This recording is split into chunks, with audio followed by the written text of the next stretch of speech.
إلى مدين أخاهم شعيبا قال يا قوم اعبدوا الله ما لكم من إله غيره দেখুন আল্লাহর কত চমৎকার ভাষা ব্যবহার করছে মাদিয়ানবাসীর জন্য আমি আল্লাহ তাআলা তাদেরই ভাই শুআইবকে প্রেরণ করলাম। শুআইব আলাইহিস সালামকে আল্লাহ তাআলা প্রেরণ করার পরে যে কাজটা করতে বললেন, এক নম্বরে শুআইব তোমার দায়িত্ব হলো তুমি তোমার জাতির কাছে তোমার কওমের কাছে বলবে ক্বালা ইয়া কওমি ইবুদুল্লাহ মা লাকুম মিন ইলাহিন গায়র, একমাত্র শুধুমাত্র কেবলমাত্র আল্লাহর দাসত্ব করবে, গোলামি করবে, করতে হবে। দুই নম্বরে আল্লাহ ছাড়া কোনো মাবুদ নাই, উপাস্য নাই, কোনো আইনদাতা নাই, বিধানদাতা নাই, কোনো রিজিক দাতা নাই। এই কথা বলে আল্লাহ তাআলা শুআইব আলাইহিস সালামকে প্রেরণ করলেন, আরো বললেন ওয়ালা তানকুসুল মিকিয়াল ওয়াল মিজান,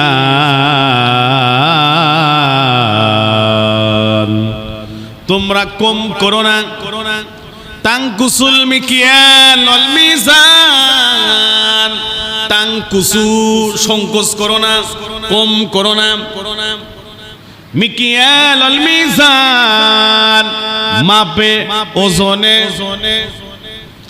আল্লাহ তাআলা শুআইব আলাইহিস সালামের জাতির জন্য স্পেশালি এই কথাটা কেন বললেন? কারণ হলো ওই জাতির লোকেরা, ওই কওমের লোকেরা মাপে ওজনে কম দিত। এখন আমাদের বাংলাদেশে মাপে ওজনে কম দেয় না, একটু কম দেয় না।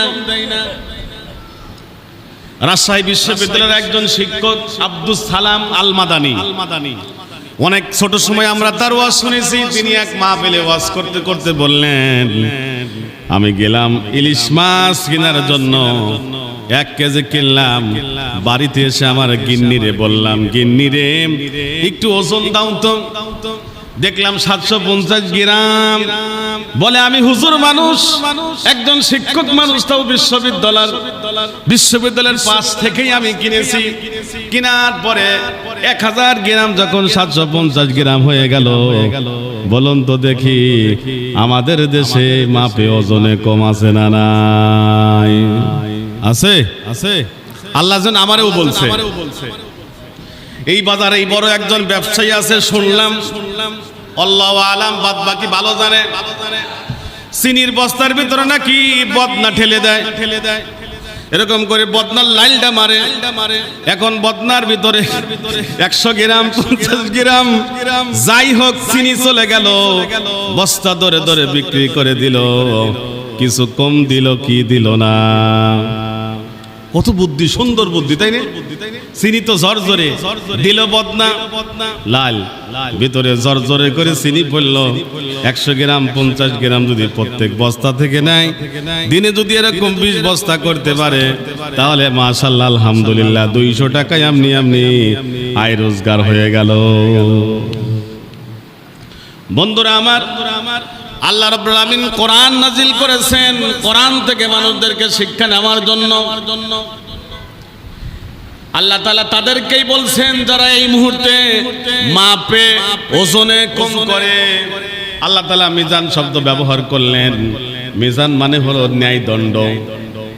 আমরা অনেকেই বলি ইনসাফের প্রতীকীটা, ইনসাফ করার জন্য, ন্যায় করার জন্য, ন্যায় দণ্ডের জন্য, ন্যায়নজ্ঞ করার জন্য আল্লাহ তাআলা দাড়িপাল্লার ব্যবস্থা করেছেন। মানে এই যে এখন আমরা স্কেল ব্যবহার করি, স্কেলটা ন্যায় ইনসাফ প্রতিষ্ঠা করার জন্য আল্লাহ তাআলা শিক্ষা দিয়েছেন।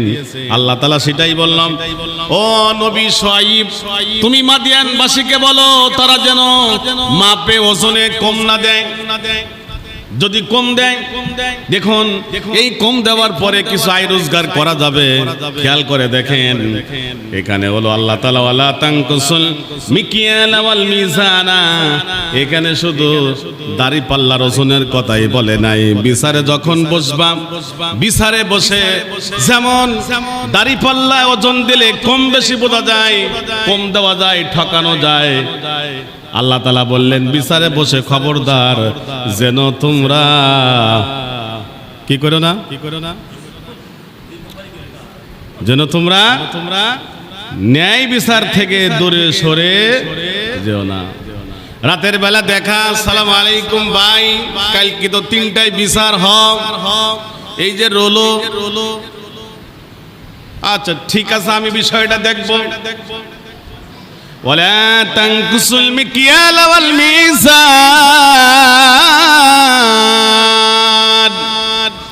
আল্লাহ তাআলা তাদেরকে লক্ষ্য করে উদ্দেশ্য করে বলছে খবরদার বিচারে বসে টাকার জন্য, অর্থের জন্য তোমার পকেট বাড়ি করে ন্যায় থেকে একটু পর্যন্ত দূরে সরে যেও না।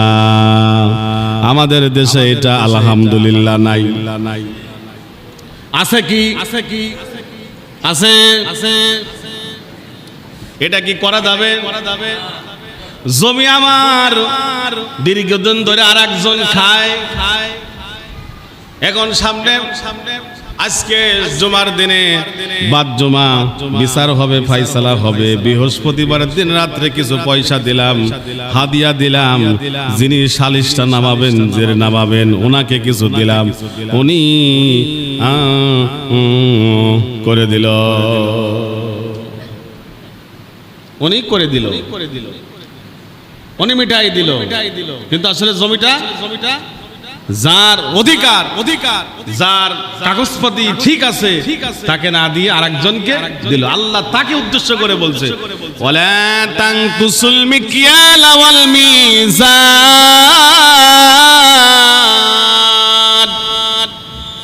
খবরদার এটা করো না, মাপে ওজনে কম করো না, বিচারে বসে তুমি ন্যায় ছাড়া অন্যায় ভাবে কোনো কাজ করো না। সূরা রহমানের একটা আয়াত আছে, শুনবেন এটা। এখানে আল্লাহ এখানে কি বলছে, আল্লাহ তাতগাউ ফিল মিজান,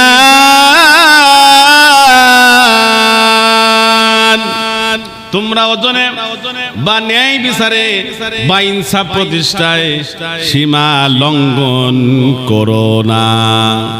আবারও বলি, আল্লাহ তাতগাউ ফিল মিজান,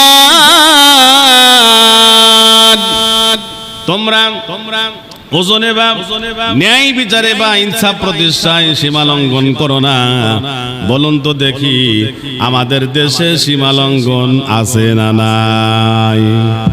আছে, আছে, আছে, আছে, আছে তো, আছে তো, আছে। দেখুন আল্লাহ তাআলা এই ব্যাপারে আমাদেরকে কিভাবে সতর্ক করছে। আর একটা আয়াত সূরা আর নিসার একটা আয়াত পড়লে পরে খুবই মানে আমাদের আল্লাহ তাআলা কিভাবে সাবধান করছে খেয়াল করুন।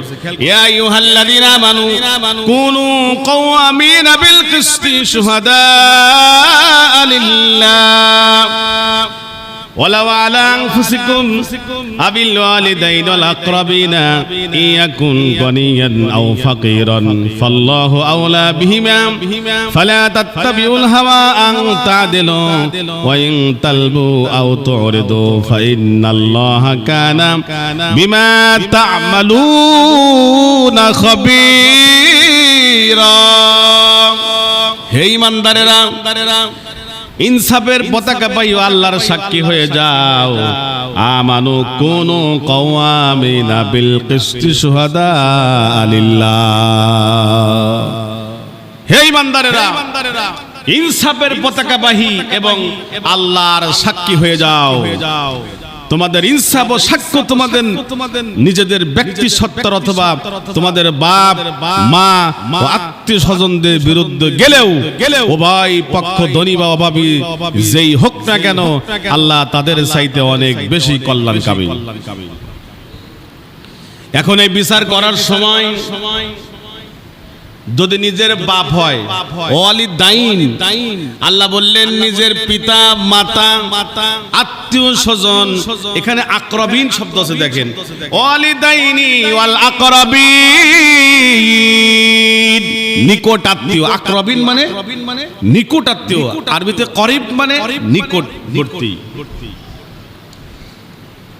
যদি নিকট আত্মীয় হয় তারপরেও ইনসাফ করতে আল্লাহ তাআলা কি করছেন, জোর, মানে যদি তোমার আত্মীয়র বিরুদ্ধে যায় তোমার বিচার, তারপরে আল্লাহ তাআলা এখানে ইনসাফ প্রতিষ্ঠা করার কথা বলেছেন। আকরাবিনা আবিল ওয়ালিদাইনি ওয়াল আকরাবিনা ইয়াকুন গনিয়ান আও ফাকিরান, যদি উভয় ধনী হয়, যদি একজন ধনী একজন গরিব হয়, তারপরেও বিচার কার্যে কোন রকম কোন ত্রুটি বিচ্যুতি রাখার কোন সুযোগ আল্লাহ তাআলা রাখে নাই। ধনী মানুষ না, তার টাকা আছে, তার দাপট আছে, তার লাঠি আছে, তার লোক লস্কর আছে, তার অনেক পাওয়ার আছে, ক্ষমতা আছে, আল্লাহ এটা দেখতে নিষেধ করেছেন।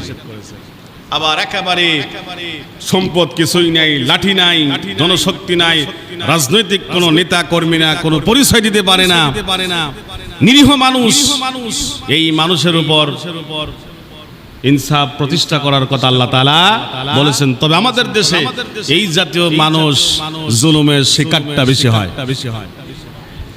নিরীহ মানুষ, তিনি রাজনীতি করে না, কোন নেতা নয়, কর্মী নয়, তার কোনো আত্মীয় স্বজন নাই, এই ব্যক্তিরা, তাকে টাকাও নাই, এই ব্যক্তিদের জমিগুলো টাকাগুলো বিভিন্নভাবে তাদেরকে কোন সাটা করে রাখা হয়। আল্লাহ তাআলা এটা নিষেধ করেছেন। এইটা করলে এখন সমস্যাটা কোন জায়গা, সমস্যাটা কোন জায়গা দেখুন, আল্লাহ তাআলা কত চমৎকার করে সমস্যার কথা বললেন। কি বললেন? যে ইন্নী আরাকুম বিখাইর, খাইর মানে উত্তম। শুআয়ব আলাইহিস সালাম তার জাতির লোকদেরকে বলতেছে ইন্নী আরাকুম বিখাইর ওয়া ইন্নী আখাফু আলাইকুম আযাবা ইয়াউমিন মুহিত। আমি দেখতে পাচ্ছি আরাকুম বিখাইর, আমি দেখতে পাচ্ছি তোমরা খুব সুন্দর চলছো, তোমাদের বাড়ি আছে, গাড়ি আছে, জমি আছে, প্রতিদিনই দেখা যাচ্ছে কিছু না কিছু হাদিয়া পাচ্ছ বিচার সালিশের মাধ্যমে। এই যে পাচ্ছ না, খুব সুন্দর পাচ্ছ, আমি দেখতে পাচ্ছি খুব সুন্দর আছো, ভালো আছো। আগে তো তোমার জামাটা লন্ড্রি করা ছিল না, এখন সুন্দর, এবেলায় একটা ওবেলায় একটা গায়ে দেওয়ার সুযোগ হয়েছে। পরিবর্তন হওয়ার কারণে আল্লাহ ওদেরকে ডাক দিয়ে বলছে, শোনো, তোমার জামা তো আগে লন্ড্রি করা ছিল না, লন্ড্রি করা আছে, তোমার তো পয়সা ছিল না, বাহাদুরি ছিল না, তুমি বাহাদুরি করছো, খুব ভালো আছে, এটা আমি বুঝতে পারছি। ও আমার জাতির লোকেরা, শুআয়ব আলাইহিস সালাম মাদিয়ানবাসীকে বলছে, ও আমার জাতির লোকেরা, আমি কিন্তু এটা দেখতে পাচ্ছি, ইন্না রাকুম বিখাইর, আমি তোমাদের কল্যাণ দেখতে পাচ্ছি। এই কল্যাণ বলতে তোমাদের বাড়ি আছে, গাড়ি আছে, প্রতিদিনই পকেটে কিছু না কিছু আসে, যে দোকানেই যায়, ভাই আমার এই লাগবে, দিয়ে দেয়, টাকা দিবে কি না দিবে শোনে না, পরে মানুষের কাছে বলে বেড়ায়, ভাই সদাই নাই, টাকা দেয় না।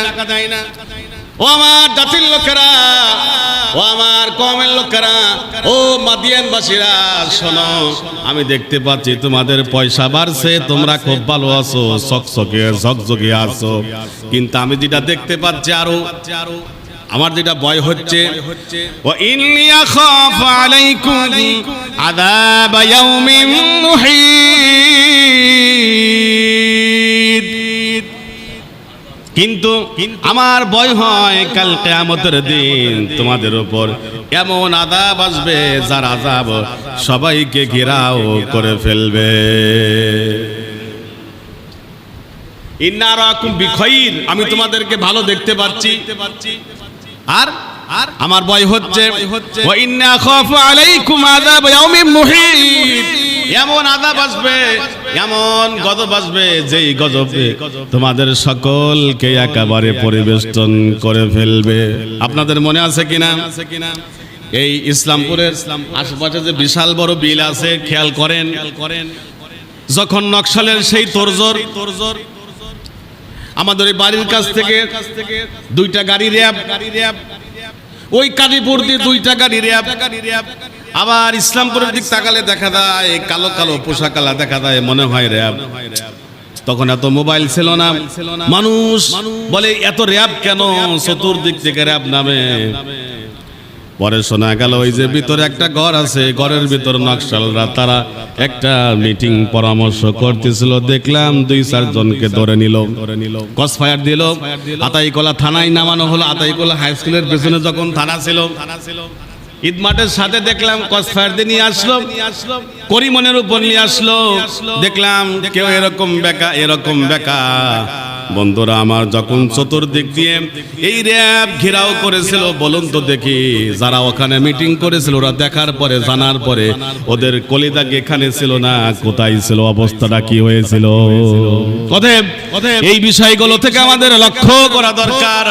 আজ হয়তো আমি ভালো আছি, পকেট বাড়ি হচ্ছে, সুন্দর সুন্দর জামা হচ্ছে, পোশাক হচ্ছে, সুন্দর বাড়ি হচ্ছে, সব কিছু হচ্ছে, কিন্তু যখন আল্লাহ তাআলার আযাব গজব নেমে আসবে তখন কিন্তু আমাদের কলিজার জায়গায় আর কলিজা থাকবে না। থাকবে কি? তাহলে আমাদের সাবধান হওয়া দরকার। আল্লাহ তাআলা এই আয়াত দিয়ে মাদায়ানবাসীকে সাবধান করেছে, কিন্তু মাদায়ানবাসী শোনে নাই। মাদায়ানবাসী তারা আল্লাহর সাথে শিরক করত, এরপরে তাদের বড় পাপ ছিল তারা ওজনে কম করত, তারা ছিল দস্যু, তারা ডাকাতি করত, তারা বিচার সালিশ করে কিছু পয়সা হাদিয়া তোহফাও নিত। এই খারাপ বৈশিষ্ট্য তাদের মধ্যে ছিল।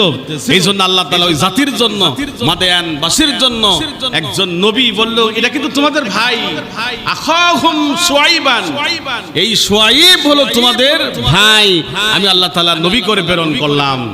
সম্মানিত উপস্থিতি, এই যে আল্লাহ তাআলা মাদিয়ানবাসীর জন্য যে নবীকে প্রেরণ করলেন, এই কওমের জন্য, এই এলাকাবাসীর শুধরানোর জন্য। এখন যারা শুধরাই নাই, এই যে দেখুন 6টা জাতিকে আল্লাহ তাআলা একেবারে দুমড়ে মুচড়ে দিয়েছে। সেই 6 জাতির মধ্যে একটা জাতি হলো এই মাদিয়ানবাসী শুআইব আলাইহিস সালামের জাতি। অতএব সম্মানিত মুসলিমবৃন্দ, আমরা সবাই বিচক্ষণ, বিজ্ঞ, অভিজ্ঞ ব্যক্তি। আমরা যদি না শুধরাই, এরকম দুমড়ে মুচড়ে যাবার অবস্থা আমাদের হবে কি হবে না? তাহলে শুধরানোর দরকার আছে কি নাই? যদি আমাদের দেশে এরকম কেউ থেকে থাকে, তাহলে ওই ব্যক্তিকে, ওই জাতিকে, ওই গোষ্ঠীকে অবশ্যই পরিবর্তন হতে হবে। নইলে যেভাবে আল্লাহ তাআলা তাদেরকে দুমড়ে মুচড়ে দিয়েছিল, এদেরকেও আল্লাহ তাআলা একেবারে দুমড়ে মুচড়ে দিবে। সম্মানিত উপস্থিতি, এখান থেকে আমাদের সবাইকে শিক্ষা করা দরকার। কারণ আল্লাহ তাআলা ইনসাফ চাই, তিনি নিজে ইনসাফ প্রতিষ্ঠা করেছেন।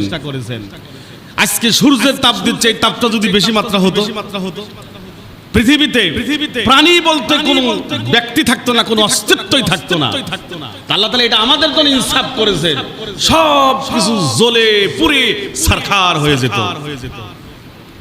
বনে যে সকল পশুগুলো আছে, এই পশুগুলো মরে একেবারে পুড়ে, গাছপালা পুড়ে ছারখার হয়ে যেত। আজকের যে আবহাওয়া, যদি এই আবহাওয়াটা প্রচন্ড খরা হতো, বাতাস যদি খুবই গরম হতো, আমরা কি থাকতে পারতাম? এগুলো কি এসিতে কুলাতো? সম্ভব? আবার শীতের মৌসুমে যদি এই বাতাসগুলো প্রচন্ড পরিমাণ ঠান্ডা হতো, তাহলে কি মানুষগুলো টিকতে পারতো? পৃথিবীতে মানে প্রাণীর কোন অস্তিত্ব থাকতো? এ দ্বারা বোঝা যায় আল্লাহ তাআলা ইনসাফ প্রতিষ্ঠা করেছেন। যেখানে যা সেখানে আল্লাহ তাআলা তাই সেট করেছেন। পানির ভিতর যে মাছ আছে, দেখবেন আশেপাশে যারা মাছের ব্যবসা করে, বিশেষ করে পাঙাশ মাছ বিক্রি করে, একটু বিকালের দিক যাবেন, দেখবেন তাদের হাত সেকসেকে হয়ে গেছে, পানিতে তোলানোর কারণে, বেশি তোলার কারণে, পানিতে ডুবে রাখার কারণে। আচ্ছা, মাছ দিন রাত 24 ঘন্টা পানিতে থাকে। আল্লাহ তাআলা ইনসাফ প্রতিষ্ঠা করলেন, কি চমৎকার করে আল্লাহ তাআলা বানালেন। এতদিন, এত বছর থাকার পরেও কোনো সেকসেকে হয় না। এটা কি আমরা কখনো খেয়াল করেছি? এই যে গাছগুলো আছে, এই গাছগুলো যদি বেশি শক্ত হতো, এগুলো কি আমরা খড়ি হিসাবে ব্যবহার করতাম পারতাম? লাকড়ি হিসাবে ব্যবহার করতে পারতাম? সোমেলের কি এই বেলেট ধরতো? এই সোমেলে যখন ওনারা খড়ি ফাড়ে, কাঠগুলো চেরাই করে, দেখবেন ওনারা একটু চোখ কান খোলা রাখে কোনো পেরেক আছে কিনা, কোনো লোহা আছে কিনা, গ্রিং করে ভেঙে চলে গেছে, শেষ। অতএব যদি এই কাঠগুলো শক্ত হতো, আল্লাহ তাআলা বলেন আমি ইনসাফ করেছি, ইনসাফের কারণে তোমার যতটুকু দরকার আমি ততটুকু। আমরা যে খাবারগুলো খাই, এই খাবারগুলো যদি পাথরের মতো শক্ত হতো, বলুন তো দেখি আমাদের দাঁতের কি অবস্থা হতো? দাঁত কি একটা পাওয়া যেত? দাঁত একটাও পাওয়া যেত না। এগুলো থেকে, আল্লাহর সৃষ্টি থেকে বোঝা যায় আল্লাহ তাআলা আমাদের জন্য ইনসাফ প্রতিষ্ঠা করেছেন। এই মসজিদে যারা আছেন সবাই যদি কোটিপতি হতেন, আপনার ফুল বাগানে ফুল লাগাতো কে আর পানি দিত কে? আপনার অফিসে কর্ম করতো কে? সম্ভব ছিল? সবাই যদি কোটিপতি হতে। আল্লাহ তাআলা এটা ইনসাফ করেছেন, কাউকে ছোট কাউকে বড়, এটা আল্লাহ তাআলা করেছেন। এটা আল্লাহ তাআলার ইনসাফ। যেহেতু আল্লাহ তাআলা ইনসাফ প্রতিষ্ঠা করেছেন, অতএব আমাদেরও দায়িত্ব হলো ইনসাফ প্রতিষ্ঠা করা। সম্মানিত উপস্থিতি, আসলে আমরা আজ থেকে শিক্ষা নেই। ওয়াইলা মাদিয়ানা আখাহুম শুআইবান ক্বালা ইয়া কওমি ইবুদুল্লাহ, এক নাম্বার আল্লাহর ইবাদত করো, আল্লাহর দাসত্ব করো, আল্লাহর গোলামি করো। যদি এই খারাপ কাজগুলো আমরা করি তাহলে কিন্তু আমরা আল্লাহর দাসত্ব, আল্লাহর গোলামি আমরা করলাম না। দুই নম্বরে আল্লাহ ছাড়া, তিনি বললেন, শুআয়ব আলাইহিস সালাম বললেন, আল্লাহ ছাড়া কোনো মাবুদ নাই, কোনো উপাস্য নাই, কোনো আইনদাতা নাই, কোনো বিধানদাতা নাই, কোনো রিজিক দাতা নাই। এটা একেবারে মনে প্রাণে অন্তর দিয়ে বিশ্বাস করতে হবে। কল্যাণ কামনা একমাত্র শুধুমাত্র কেবলমাত্র আল্লাহ তাআলার কাছেই করতে হবে। অন্য কোনো জায়গায় কল্যাণ কামনা করার কোনো সুযোগ নাই। ইন্নী আরাকুম বিখাইরি ওয়া ইন্নী আখাফু আলাইকুম আযাবা ইয়াউমিন মুহিত। এই বিষয়টা আমরা একটু বেশি খেয়াল করব। এখন আমরা খুব স্বাচ্ছন্দ্য আনন্দে আছি, আমাদের আয় রোজগার ভালো, বাড়ি আছে, গাড়ি আছে, টাকা আছে, সব কিছু আছে, কিন্তু এই অপরাধের কারণে আল্লাহ তাআলা এক সময় পাকড়াও করে বসবেন। প্রত্যেকটি মানুষের মরণের সময় কিন্তু তার হাসর নাসর হয়ে যাচ্ছে। এজন্য বিষয়টা খুবই সাবধান। আসুন আমরা সবাই কোরআনুল কারীমের আয়াত থেকে শিক্ষা নেব। আল্লাহ তাআলা আমাদের সবাইকে শিক্ষা নেওয়ার তৌফিক দান করুন। আমরা সবাই পড়ে আমিন। একটা হাদিসের অংশ তেলাওয়াত করেছিলাম, হযরত আবু হুরায়রা রাদিয়াল্লাহু তাআলা থেকে বর্ণিত। এই সাহাবী সবচাইতে বেশি হাদিস আল্লাহর রাসূল থেকে বর্ণনা করেছিলেন। আবু হুরায়রা, তার নাম ছিল অন্য, আব্দুর রহমান নাম ছিল, কিন্তু তিনি রাসূল সাল্লাল্লাহু আলাইহি ওয়াসাল্লামের একটা ডাককে পছন্দ করেছিলেন। তিনি বিড়াল ছানাকে ভালোবাসতেন। এজন্য আল্লাহ রাসূল সাল্লাল্লাহু আলাইহি ওয়াসাল্লাম তাকে ডেকেছিলেন যে বিড়ালের পিতা বলে। তখন তিনি লোকদের কাছে বলছিলেন, শোনো শোনো শোনো, কি মুহাম্মদ সাল্লাল্লাহু আলাইহি ওয়াসাল্লাম, রাসূল সাল্লাল্লাহু আলাইহি ওয়াসাল্লাম আমাকে এই নামে ডেকেছে, তোমরাও আমাকে এই নামে ডাকো। এজন্য ওই নামটা চাপা পড়ে গেছে, ওনার এই নামটা প্রকাশিত হয়েছে। হযরত আবু হুরায়রা রাদিয়াল্লাহু তাআলা আন তিনি থেকে বর্ণিত, তিনি বলেন রাসূল সাল্লাল্লাহু আলাইহি ওয়াসাল্লাম বলেছেন যে কিয়ামতের দিন আরশের ছায়াতে কোনো ছায়া থাকবে না। সেই দিন সাবআতু ইউযিল্লুহুমুল্লাহু ফি যিল্লিহি ইয়াওমা লা যিল্লা ইল্লা যিল্লুহু। আল্লাহ তাআলা 7 শ্রেণীর মানুষকে আরশের ছায়া প্রদান করবেন। তার মধ্যে এক নম্বর হলো ইমামুন আদিলুন, যেই ব্যক্তি ইনসাফ প্রতিষ্ঠা করে, সেই ইমামের কথা, সেই নেতার কথা আল্লাহ তাআলা বলে, আল্লাহ রাসূল সাল্লাল্লাহু আলাইহি ওয়াসাল্লাম বলেছেন। এজন্য আরশের ছায়া যেদিন কঠিন বিভীষিকাময় অবস্থা হবে, আসলে হাসরের ময়দান কাউকে বোঝানো যাবে না। এখন আপনি যদি রোদের মধ্যে, তীব্র রোদের মধ্যে দাঁড়ান, দিন রাত 24 ঘন্টা আপনাকে কোনো পানি দেওয়া হবে না, কোনো ছাতা দেওয়া হবে না, তখন আপনি বুঝবেন যে হাসরের ময়দানটা কি জিনিস। এই দিনে আল্লাহ তাআলা আরশের ছায়া প্রদান করবেন। রাসূল সাল্লাল্লাহু আলাইহি ওয়াসাল্লাম বলেছেন, অতএব ইনসাফে কল্যাণ আছে। আসুন আমরা সবাই ইনসাফ প্রতিষ্ঠা করার জন্য চেষ্টা করি। আমরা সবাই কোরআনুল কারীমের আয়াত আর হাদিসটাকে ফলো করে আল্লাহ তাআলা আমাদের সকলকেই কবুল করুন, আমিন।